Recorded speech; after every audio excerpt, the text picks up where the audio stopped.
President Cyril Ramaphosa signing off on the release of the Special Investigating Unit's report into the multi-million rand Digital Vibes contract. Now, the National Department of Health awarded the NHI media campaign and subsequently the COVID-19 communications contract to the company Digital Vibes in July.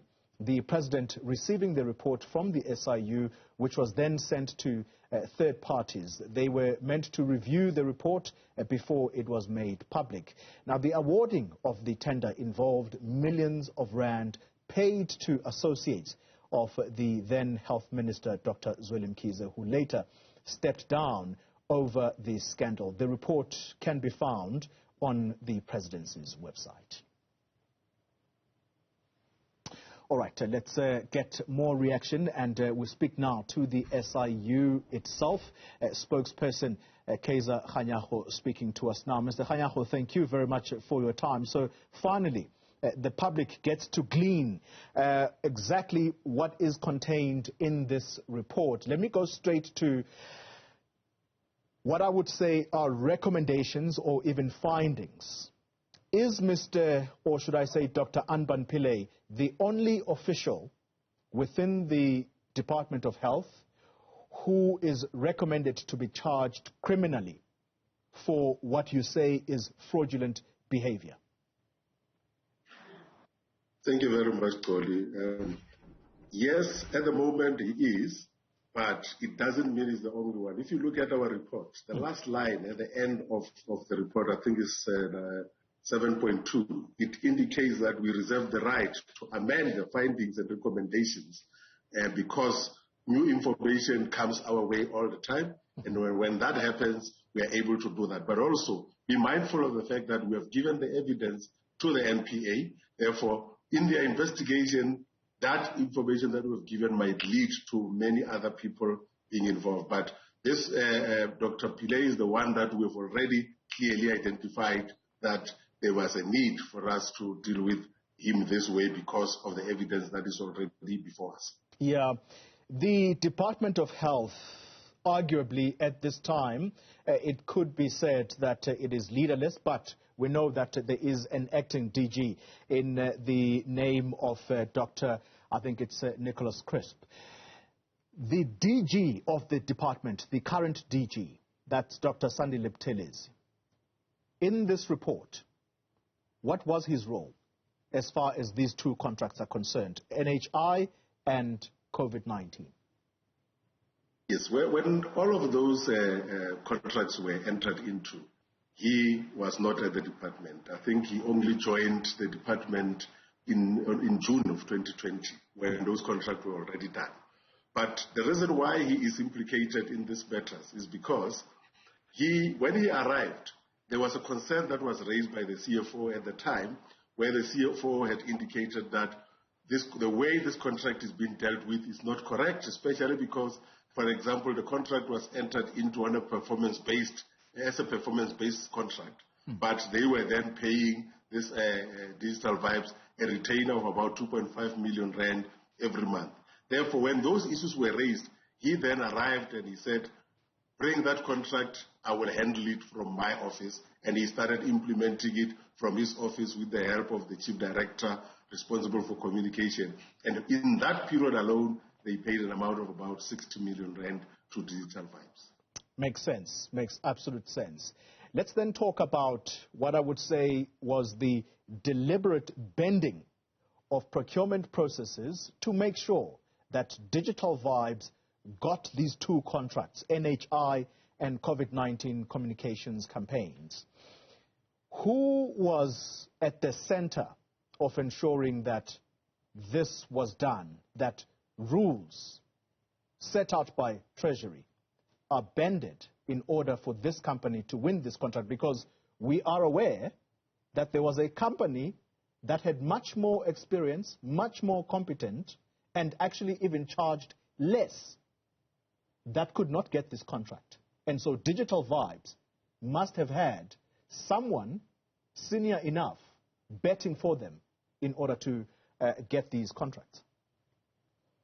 Yes, as far as we are concerned, I always make this statement that all our allegations all our investigations are allegation based, but our evidence is all our outcomes are evidence based. And the evidence before us, in as far as that question is concerned, is that when they could not appoint Digital Vibes before, because Treasury did not agree for them to deviate, they then did what we now know is a mock kind of SCM process, where they went and got 10 companies in the central database to bid for this contract.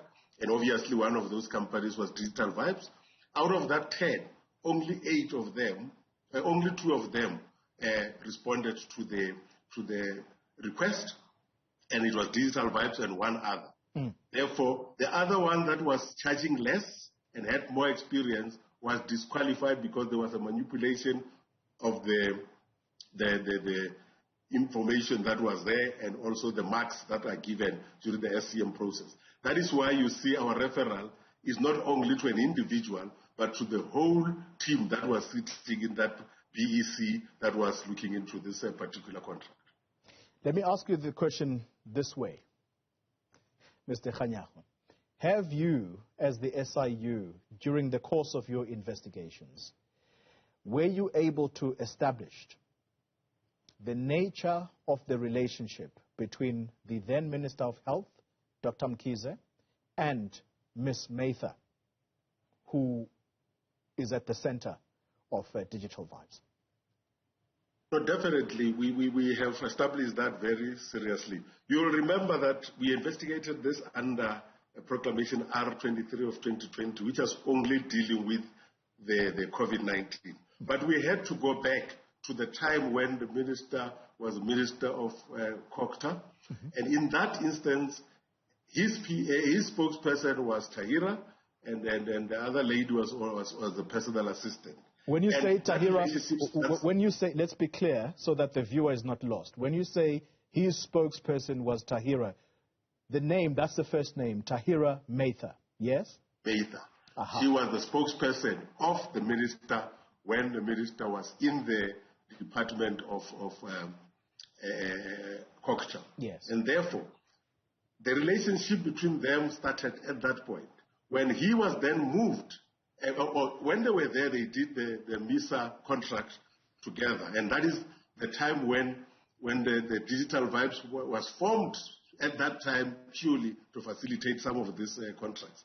And then later, when the minister went to the Department of Health, it was very clear that she then, on the day when he was sworn in, the evidence that we've got clearly indicates that he came with the same people, the one who was the PA and the spokesperson, and introduced them to the then DG as the spokesperson, his spokesperson, and the PA at the time.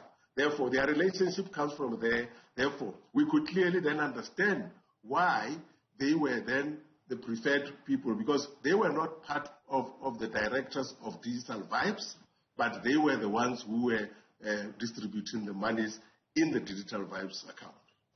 What you've just explained, Mr. Kganyago, establishes, or it puts into focus what is an established relationship between the then minister and Ms.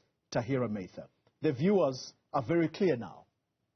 So why is there no recommendation of a criminal charge, or at least a recommendation to the NPA that the former minister be charged criminally? At the moment, like I always say, Toli, we have to put the evidence before. This is not only just what we say and whatever. We have got to get affidavits and whatever. We have referred whatever we needed to refer. The NPA and the Hawks will do further investigation. You must remember, criminal investigations are different from what we do. We worry about the civil side of things when we do our investigation. And as far as we are concerned, we've established that link, and that is why the minister and the family, being the son and other people, are respondent in our case of recovering the money, because we were able to establish that the money went to them. Therefore, as I said at the beginning of the interview, If there is further investigation that happens and there is further information that we get, we will then give it to the NPA like we've already given the information now. And if they feel at that point that they need to charge them, even the one, for example, of Alvin Pillay, it is our recommendation of a referral to them.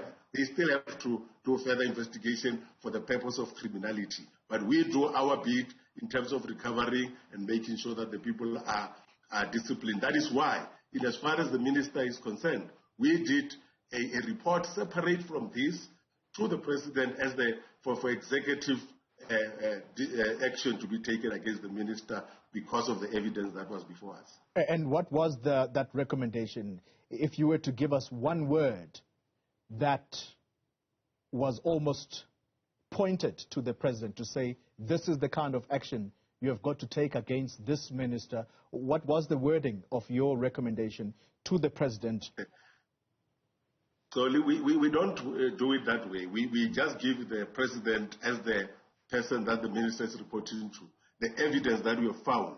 And we then write at the bottom that we want the president in this particular instance to do what we say executive action.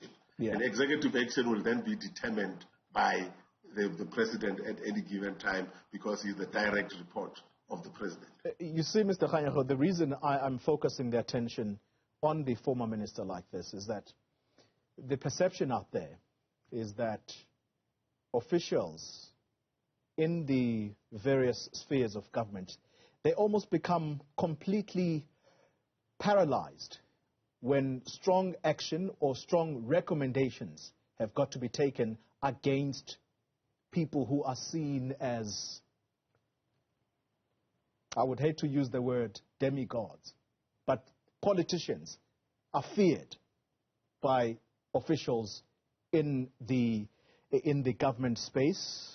And what we are made to believe as ordinary South Africans is that prosecuting authorities of the country must act with independence. Where am I going with this? You have made it clear on your recommendations that Mr. Pillay should be charged criminally for what you have investigated and found against him. You went further to refer 19 individuals to the NPA for prosecution on charges of fraud, corruption, and money laundering. Okay? Why is the difficulty in being just as clear and just as forceful on the question of the former minister? Yes, it is. I've indicated this to you, Cody, that from where we are sitting, we work on the basis of the evidence before us.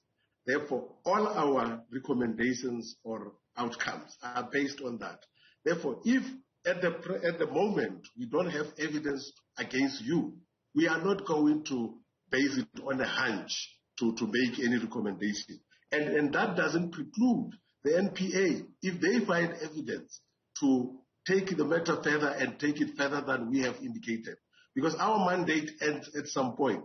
And we have made it very clear that as far as Mr. Pillay is concerned, the evidence is there before us for us to make that direct recommendation. Therefore, only when we've got that evidence, we can do that.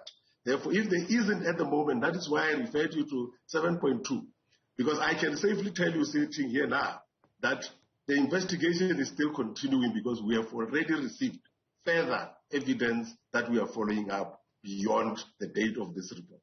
Kaizer Kganyago, thank you very much for your time, sir. He is the spokesperson for the SIU.